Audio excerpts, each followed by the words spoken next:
falar sobre comunicação não violenta? No vídeo de hoje eu vou te ensinar o que é e como você pode começar a utilizar ela a partir de hoje.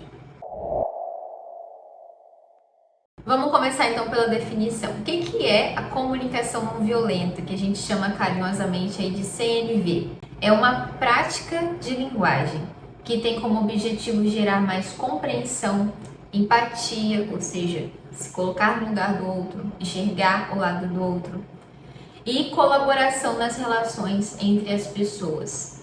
Ela gera uma comunicação mais assertiva, mais simpática, com mais conexão e facilita encontrar palavras prudentes, coerentes e tem menos chance de ferir alguém. Ela foi criada pelo Marshall Rosenberg, olha, aqui está o livro. E essa prática de linguagem, ela tem 4 componentes, que são observação, sentimentos, necessidades e pedidos.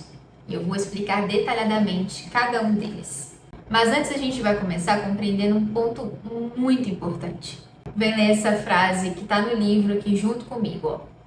Embora possamos não considerar violenta a maneira que falamos, nossas palavras não raro induzem a mágoa e a dor, seja para os outros, seja para nós mesmos. E isso acontece porque cada um é um. O que para você é normal, talvez para o outro pode soar agressivo. Se para você é normal cobrar ou falar algum tipo de crítica, de apontamento, para o outro pode ser uma ofensa. Então, não é sobre só o que você fala, mas da forma também como a outra pessoa compreende.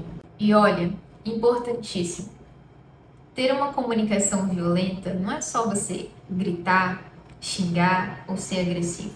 Muitas pessoas acham, eu não tenho uma comunicação não violenta, eu não grito, não xingo ninguém, mas não é isso. Violência no falar é aquilo que eu digo e que promove no outro uma experiência de culpa, medo ou vergonha. E isso pode ser promovido numa voz baixa, num tom de voz equilibrado, de forma calma. Compreendido isso, então vamos aprender a praticar os 4 componentes da CNV. E o primeiro ponto é a observação. É você descrever de fato o que aconteceu. Porque numa conversa, quando você descreve o fato sem julgamento, você está em uma concordância com outra pessoa. Vocês testemunham que aquilo de fato aconteceu. A gente tira o foco dos julgamentos e está ali lidando com fatos. Um exemplo, quando a gente vai conversar com alguém que nós estamos magoados, decepcionados, talvez por a pessoa não ter cumprido aquilo que prometeu. Então, numa conversa, você pode chegar julgando, dizendo: nossa, Fernanda, você é muito descompromissada. Você nunca cumpre com aquilo que você promete. Ao invés de você falar dessa forma, usando a CNV, a melhor forma seria: nossa, Fernanda, hoje a gente combinou que você arrumaria essa papelada toda e novamente você não fez. Ok? Então, descrever o fato, a realidade daquilo que aconteceu ou que vem acontecendo ao longo do tempo. Segundo ponto da CNV é expressar o seu sentimento. Os sentimentos são palavras que descrevem a nossa experiência, como por exemplo, eu me sinto inseguro, eu estou chateado com essa situação, eu me sinto muito animada com isso, porque o que você sente pode ser, e geralmente é, muito diferente daquilo que o outro sente. Então, nessa situação onde, por exemplo, a pessoa não cumpriu com o combinado de arrumar a papelada, você expressa o seu sentimento quanto a isso. Porque para a pessoa, talvez ela não se importe tanto e não veja tanta importância em arrumar aqueles papéis. Mas para você aquilo é importante e você se sente frustrado quando a pessoa não vê importância naquilo, não faz aquilo que você pediu. Então expresse o seu sentimento com aquela situação que está acontecendo. Terceiro ponto, falar a sua necessidade. Ter consciência do que precisamos, ou seja, de quais são as nossas necessidades nas situações e interações que vivemos, torna mais fácil encontrar alternativas para solucionar os conflitos. Então você deixar claro para a pessoa que aquilo é importante, que você precisa daquilo, por exemplo, arrumar papelada, você precisa daquilo para que você trabalhe amanhã no projeto que você precisa fazer, ou que você consiga fazer no tempo planejado aquela apresentação ou aquele fechamento de contas. Você expressar a sua necessidade pode fazer com que a pessoa compreenda ali o seu ponto de vista, o seu lugar na relação, o seu lugar naquela situação, que muitas vezes ela não enxerga. E por fim, após você expor o teu ponto de vista, a tua necessidade, o seu sentimento, você finaliza com um pedido. Finaliza a tua fala pedindo aquilo que você precisa, para que a pessoa compreenda exatamente aquilo que você está esperando dela. Pronto, esses são os 4 pontos. E é importante que você compreenda que você não precisa utilizar eles na forma exata, ok? Só o fato de termos consciência que precisamos dizer o que está acontecendo sem julgamento e expressar os nossos sentimentos e necessidades já faz a gente ter outra consciência na hora de falar. E foi assim comigo. Quando eu conheci o livro, conheci a comunicação não violenta, eu comecei a planejar na minha cabeça as minhas falas, as minhas conversas com base nesses 4 pontos. Mas depois foi ficando muito natural. A gente vai tendo consciência de que quando a gente expressa os nossos sentimentos, a nossa necessidade, faz o outro compreender nosso ponto de vista e aquilo que a gente precisa, a comunicação ela acontece de uma forma muito mais tranquila, muito mais assertiva, mais empática. E agora eu trouxe um exemplo prático para vocês verem aqui, ó, descrito como utilizar a comunicação não violenta em uma situação que acontece muito em uma empresa, onde o chefe, o dono da empresa, chama a atenção de um colaborador, por exemplo. Aqui é quando a pessoa é atrasada demais, está atrasando demais algumas entregas e como geralmente é falado: nossa, fulano, você é atrasado demais, como que pode isso? Usando a CNV ficaria melhor assim. Chama a pessoa pelo nome.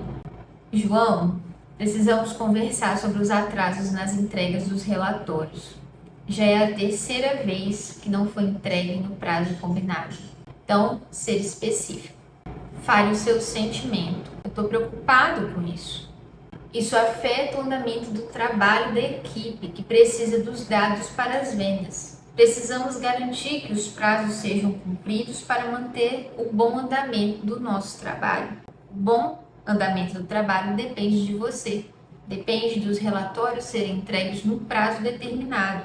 E no fim, você finaliza com um pedido, com uma pergunta, dizendo: está acontecendo alguma coisa que atrapalhe você? Você está tendo alguma dificuldade? Me fala como que eu posso te ajudar a garantir que isso não aconteça novamente. Você deixa claro, você pede que isso não seja feito novamente, que a entrega dos relatórios aconteça da forma correta, no tempo determinado, mas você também se coloca à disposição para ajudar naquilo que for preciso para garantir que aquilo seja feito, esse comportamento dele seja melhorado. Entendido? Não há dúvidas que a comunicação não violenta ela ajuda muito a gente lidar com as pessoas, com os nossos colaboradores. E se você deseja praticar ela no seu dia a dia, é preciso que você preste atenção em alguns pontos. Primeiramente, para você começar a exercer uma comunicação não violenta, você precisa ter mais autoconsciência, autoconhecimento. Se perguntar por que a sua comunicação muitas vezes é agressiva, porque muitas vezes você sente necessidade de competição, necessidade exagerada de reconhecimento, de elogio. Quando você se pergunta e promove o autoconhecimento, você consegue ter consciência se aquilo que você comunica, se aquilo que você fala, se as suas necessidades realmente elas são importantes. Se há coisas que você faz que poderiam ser diferentes, que não são necessárias, se existem padrões de comunicação em você, padrões de fala, de agressividade, que você apenas está reproduzindo ao longo do tempo e não está parando para ter consciência que aquilo gera tanto desgaste, tantos malefícios mesmo na sua vida, nas suas relações, inclusive, especialmente na sua empresa.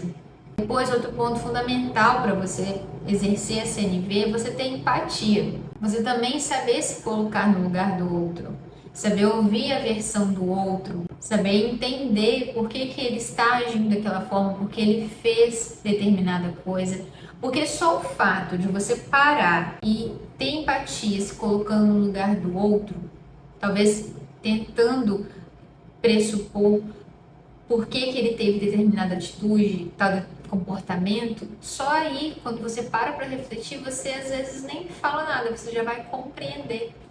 E às vezes você vai ver que é desnecessária a sua atitude, a sua comunicação. Porque às vezes só vai ser uma reação a algo que te incomodou, mas que não teve aquele sentido que você enxergou. Outro ponto crucial é ser honesto no que você sente, sem medo de mostrar a vulnerabilidade.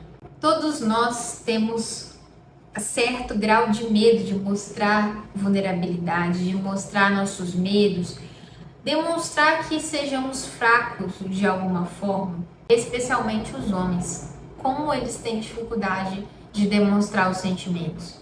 Muitas vezes, por exemplo, em reuniões onde ele está se sentindo inseguro, com medo, ele já chega na reunião chamando atenção, sendo agressivos, falando coisas que são às vezes desnecessárias e que poderiam muito bem ser expostas de uma outra maneira. O simples fato de dizer, pessoal, eu estou muito preocupado, estou muito ansioso, eu estou com medo, isso é muito difícil. Falar sobre isso, falar sobre os seus reais sentimentos. Mas a gente precisa ter a consciência que vulnerabilidade não é fraqueza.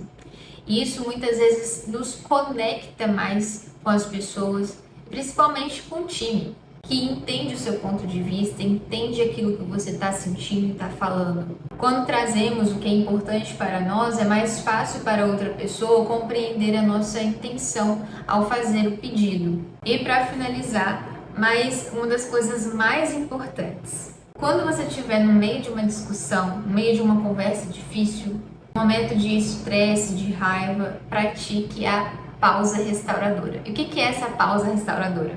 É um momento onde você se afasta do objeto estressor, ou seja, da pessoa que te estressou, da situação que está te estressando. Você se afasta para respirar, para se acalmar e para se equilibrar. Porque quando você está sem os efeitos do estresse no seu corpo, a sua fala, a sua comunicação tende a ser muito mais assertiva, muito mais coerente. Espero de coração que você possa incorporar comunicação não violenta aí no seu dia a dia, na sua comunicação, tanto nas suas relações pessoais quanto nas profissionais também. Curta e compartilhe esse vídeo com quem precisa, me siga aqui no canal e até a próxima!